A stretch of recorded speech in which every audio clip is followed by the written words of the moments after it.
ফিরে এলাম বিরতির পর। চোখ রাখবো যে খবরের দিকে। ভিকি যাদব খুনে গ্রেপ্তার আরো ৩ তৃণমূল কর্মী খুনের ঘটনায় গ্রেপ্তার করা হয়েছে আরো ৩ জনকে।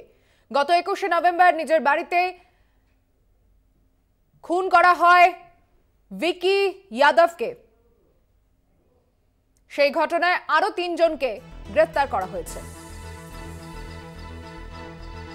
কথা বলবো, টেলিফোনে রয়েছেন প্রতিনিধি শুভজিৎ সিং। শুভজিৎ, কি জানা যাচ্ছে ধৃতদের সম্পর্কে?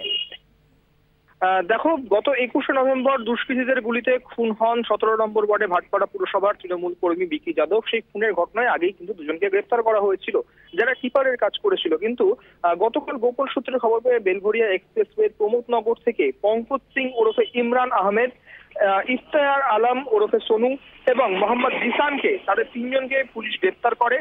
যারা ৩ জনের কাছ থেকে জানা যাচ্ছে যে এরা একজন পঙ্কজ সিং, যে এমডি ইমরান নামে যে পরিচিত, সে কিন্তু এই ভাটপাড়ারই এলাকার বাসিন্দা এবং ব্যক্তিগত কোনো শত্রুতা না কি কারণে খুন এখনো অবধি পুলিশ কিন্তু তদন্ত করে সেটা বলে উঠতে পারেনি। তদন্ত চলছে এই ঘটনায়। তবে এই ঘটনায় যে দুটি বাইক ব্যবহৃত করা হয়েছিল, সেই দুটি বাইক কিন্তু ইতিমধ্যেই জব্দ করা হয়েছে পুলিশের পক্ষ থেকে।